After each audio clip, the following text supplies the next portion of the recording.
নমস্কার, দেখছেন Calcutta news, সঙ্গে আমি অভিনন্দন। শুরু করছি নিউজ এট 9। আর শুরুতেই যে গুরুত্বপূর্ণ খবরের দিকে চোখ রাখবো, মোদীর সফরের ঠিক আগেই নদিয়ায় তৃণমূল সুপ্রিমো মমতা বন্দ্যোপাধ্যায় এসআইআর এর আবহে মুখ্যমন্ত্রী কৃষ্ণনগরে যাবেন বৃহস্পতিবার অর্থাৎ 11 ডিসেম্বর। নদিয়ার কৃষ্ণনগর গভর্নমেন্ট কলেজের মাঠে সভা, বনগাঁর পর মুর্শিদাবাদ ও মালদহে জনসভা করেছেন তিনি। 8 ও 9 ডিসেম্বর কোচবিহার সভা এবং মুখ্যমন্ত্রী মমতা বন্দ্যোপাধ্যায়। এ নিয়ে সরাসরি কথা বলবো, আমাদের সঙ্গে রয়েছে প্রতিনিধি প্রসেনজিৎ। প্রসেনজিৎ, মোদীর সভার আগেই মুখ্যমন্ত্রীর সভা রয়েছে, কি ছবি উঠে আসছে?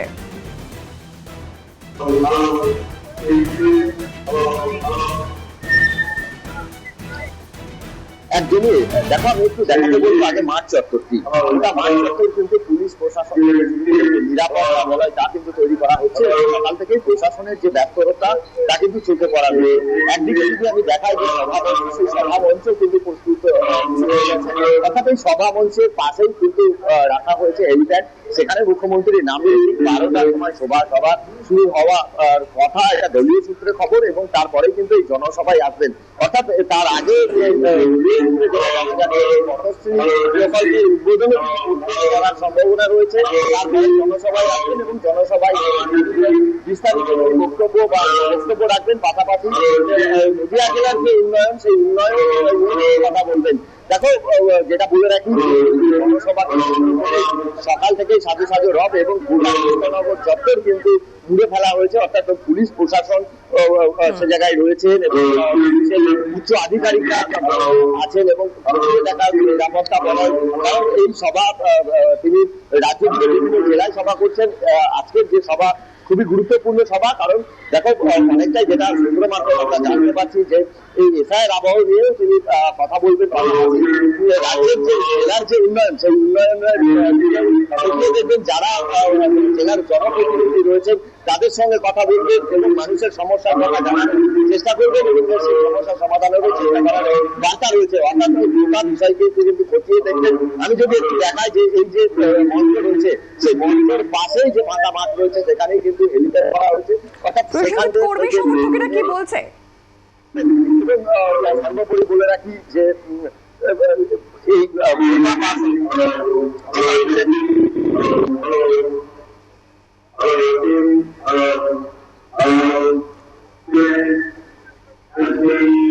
প্রসেনজিৎ, সেখানে দেখা যাচ্ছে প্রচুর কর্মী সমর্থকেরা রয়েছে, তারা কি বলছে?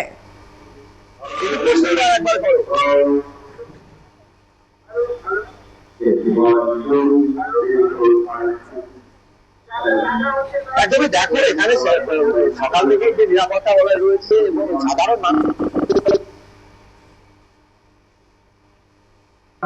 তাদের নির্দিষ্ট জায়গায় পৌঁছে দেওয়া, এবং পাশাপাশি যেটা বলে রাখি যে যাতে অপ্রীতিকর ঘটনা না ঘটে সেদিকেও কিন্তু কড়া নজরদারি রয়েছে। আমি যদি সামনের দিকে যাই, যে একাধিক আধিকারিক সেই ঘটনাস্থলে রয়েছে, মঞ্চের সামনে রয়েছেন এবং তারা গোটা নিরাপত্তা বলয় কিন্তু খতিয়ে দিচ্ছে। যদি দেখায়, একদিকে দেখো মঞ্চের দুই পাশে কিন্তু সাধারণ মানুষের জন্য জায়গা করা হয়েছে। মঞ্চের ভিতরেও যে সভা মঞ্চ রয়েছে, সেই সভা মঞ্চের সামনে রয়েছে, অর্থাৎ যাতে কোন রকম সমস্যা না হয়, যেদিকে সুস্থভাবে মানুষ যেন প্রবেশ করতে পারে, সাধারণ মানুষ এই জনসভায় আসবেন যারা, তারা কিন্তু যাতে সঠিকভাবে প্রবেশ করতে পারে সেদিকেও বড় নজরদারি রয়েছে। আমি যদি দেখি যে নিরাপত্তা বলয় যেমন দেখা হচ্ছে, অর্থাৎ কার কোথায় নির্দিষ্ট যে ডিউটি দেওয়া হচ্ছে সেইগুলো কিন্তু এখন তাদের মধ্যে ভাগ করে দেওয়া হচ্ছে এবং তাদেরকে প্রবেশ করা হচ্ছে। সেই বিষয়টি কিন্তু খতিয়ে দেখেন পুলিশ আধিকারিকরা।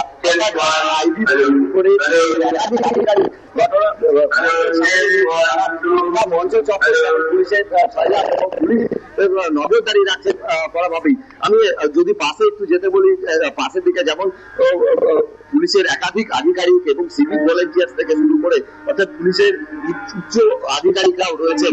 অর্থাৎ আজকের যে এই জনসভা, সেই গুরুত্বপূর্ণ জনসভা, কারণ দেখো এসআইআর আবহের আজকে এসআইআর এর লাস্ট ডেট রয়েছে, অর্থাৎ জমা করার যে এক্সট্রার যে অতিরিক্ত যে সময়সীমা বেঁধে দেওয়া হয়েছিল তা কিন্তু আজ শেষ। অর্থাৎ এই সময় একটি গুরুত্বপূর্ণ সময় আজকের রাজ্যের মধ্যে। সে জায়গায় দাঁড়িয়ে আজকের এই জনসভা অনেকটাই তাৎপর্যপূর্ণ, কারণ এই জনসভা থেকে কি বার্তা দেন দলীয়ভাবে এবং আগামী যে 26-এর নির্বাচন রয়েছে সে লক্ষ্যেও অভিযোগ রয়েছে মুখ্যমন্ত্রী অর্থাৎ সেই লক্ষ্যকে কিন্তু পাখির চোখ করেও আজকে সেই সভা থেকেই প্রকাশ পাবে যে আগামীর সিদ্ধান্ত কি নিতে পারে এবং কর্মীদের মধ্যে কি বার্তা দেন সেটাই এখন দেখার।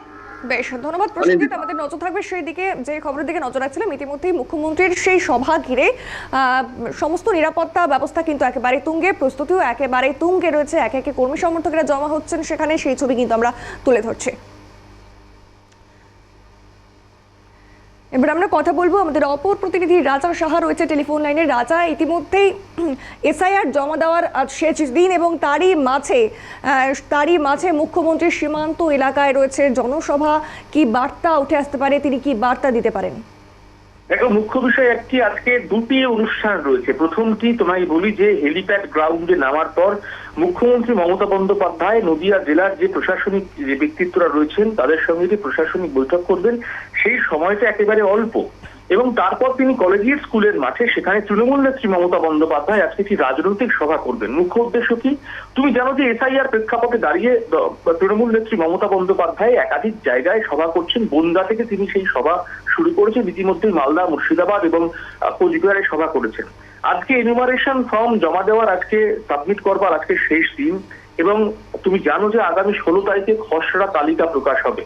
ইতিমধ্যে নির্বাচন কমিশনের তরফ থেকে যে একাধিক নিয়ম যে বিএলওদেরকে দেওয়া হচ্ছে, এবং মানুষ, বিএলওরা যেমন একেবারে আতঙ্কিত হচ্ছেন, সাধারণ মানুষ তারাও আতঙ্কিত হচ্ছেন।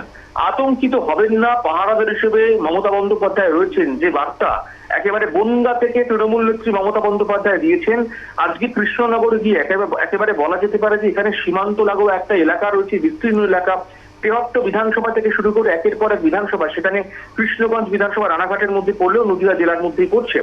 ফলত সেই বিধানসভার মানুষগুলোকে তিনি বার্তা দিতে পারেন, কেউ আতঙ্কিত হবেন না, শান্ত থাকুন। তৃণমূল কংগ্রেসের তরফ থেকে নেতৃত্ব পাশে রয়েছেন। তোমাকে জানাই যে আগামী 15 তারিখ থেকে তৃণমূলের তরফ থেকে একেবারে একটা টিম বিভিন্ন এলাকায় এলাকায় ঘুরবে, উন্নয়নের পাঁচালী নিয়ে যেমন বার্তা দেবে, একই সঙ্গে এই এসআইআর এর প্রক্রিয়াতে যাদের হিয়ারিং হবে, অর্থাৎ যাদের কাছে যথাযথ নথি ছিল না, 2002 এর তালিকায় যার পরিবারের কারোর নাম ছিল না, যাদেরকে হিয়ারিং এ ডাকা হবে, তারা যাতে আতঙ্কিত না হয় এবং তাদের যে যে নথির প্রয়োজন রয়েছে তৃণমূল কংগ্রেসের তরফ থেকে কর্মীরা সর্বদা পাশে থাকবেন। এবং তুমি জানো যে মমতা বন্দ্যোপাধ্যায় ঘোষণা করেছিলেন একেবারে মালদা থেকে মিআই হেল্প ইউ ক্যাম্প ব্লকে ব্লকে তৈরি করা হবে তৃণমূল কংগ্রেসের তরফ থেকে। সেই বিষয়ে কিন্তু আজকে তৃণমূল নেত্রী মমতা বন্দ্যোপাধ্যায় বক্তব্য রাখতে পারেন বলে মনে করা হচ্ছে। এবং একই সঙ্গে তোমাকে জানাই যে কেন্দ্রের বিরুদ্ধে আরো একবার এই এসআইআর ইস্যুতে, অপরিকল্পিত এসআইআর ইস্যুতে বারংবার মমতা বন্দ্যোপাধ্যায় তিনি চিঠি লিখে জানিয়েছিলেন যে এই প্রক্রিয়াটি অপরিকল্পিত, তা নিয়েও আজকে বার্তা দিতে পারেন বলে মনে করা হচ্ছে।